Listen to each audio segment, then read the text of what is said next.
¿La muerte es solo el inicio? Hoy vamos a hablar de una nueva película de Netflix, protagonizada por la conocida Amanda Seyfried, que nos lleva por un recorrido inesperado entre el misterio y el drama, donde el peligro está donde menos lo esperas. Así que hoy hablaremos de la apariencia de las cosas.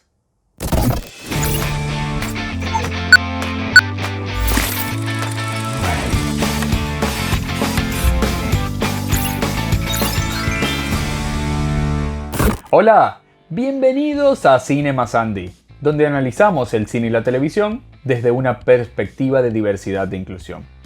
Yo soy Andy Pineda y si te gustan mis videos, por favor suscríbete al canal y dale click a la campanita. La apariencia de las cosas es un thriller con toques sobrenaturales que narra la travesía de Kat y George para acomodarse en una nueva casa fuera de la gran ciudad. Ahí descubrirán cómo la maldad se esconde en su nuevo hogar de maneras insospechadas. Kat está personificada por Amanda Seyfried, conocida por Mamma Mía o Mean Girls, que ya nos viene acostumbrando a un estándar de excelentes actuaciones en sus últimas películas, y aquí no es la excepción. Ella está acompañada por James Norton, que como George hace también un muy buen trabajo. El film está basado en el bestseller de misterio All Things Seem to Appear, de Elizabeth Browndahl. En primer momento, la película se presenta como si fuera una cinta tradicional de misterio, incluyendo los típicos momentos de terror al dormir, fantasmas y casas embrujadas. Pero después cambia e respeta su propia premisa, yendo a una parte más melodrama, probablemente más interesante, pero que tampoco termina por profundizar. Y la riqueza dramática de los personajes que vemos al principio se termina poco a poco simplificando. Así terminamos en un básico juego de bueno y malo, sin ahondar en todos los grises que al principio parecían haber. Además, toda la conexión paranormal que es presentada al principio tampoco es explicada y nos deja casi con la sensación de estar viendo dos películas simultáneamente. Casi dos historias diferentes que solo tienen como conexión el lugar donde se sitúan. Pero a pesar de eso, el ritmo de thriller que tiene mantiene la atención del espectador durante toda la película.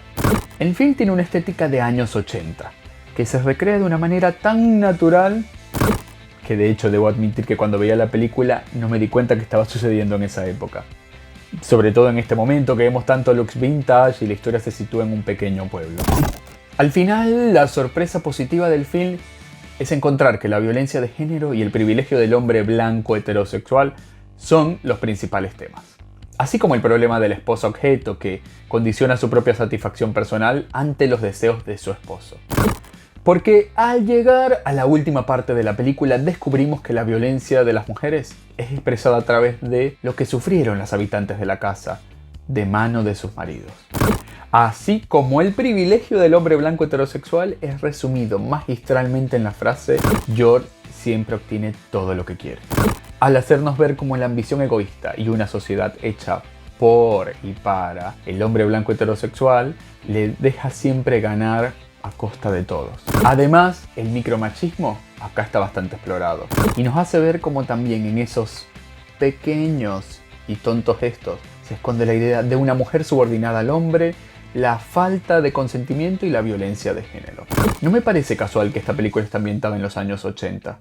Una década donde todavía los movimientos feministas eran incipientes y el machismo todavía era el estándar de la sociedad occidental. Pero al mismo tiempo es un momento de la historia lo suficientemente cercano como para reflejar que todavía hoy el hombre blanco heterosexual goza de privilegios y la violencia de género sigue siendo un problema. Por otra parte, la historia también abre un pequeño espacio para hablar de la bulimia y de la homofobia, pero de una manera tan superficial y poco desarrollada que casi se siente innecesaria para toda la trama. De hecho, no me queda claro si lo hicieron para mantenerse fiel al libro o para ser más políticamente correctos. Además, la idea interesante de normalizar la muerte como parte de la vida y no como el final de la misma tampoco es explorado profundamente, a pesar de que esto sí es completamente necesario para explicar la historia.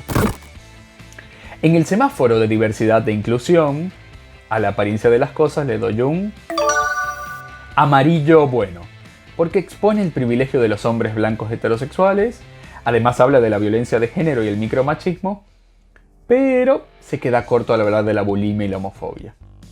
En la calificación general, a la apariencia de las cosas le doy un 3.5. Porque la película tiene excelentes actuaciones, una buena primera mitad que genera bastante curiosidad sobre el desarrollo de esta joven pareja, pero los toques fantásticos y la tendencia a simplificar los personajes no dan miedo, no generan suspenso y hacen que la última parte de la película sea previsible. Además, deambula entre el drama y el misterio sin encontrar una identidad coherente. Pero igualmente es una buena opción para ver en Netflix. ¿Te gustó la película? ¿Qué te pareció el final? Cuéntame en los comentarios. Además, si te gustó este video, dale like y suscríbete al canal. Yo soy Andy Pineda y esto es Cine más Andy. ¡Chao!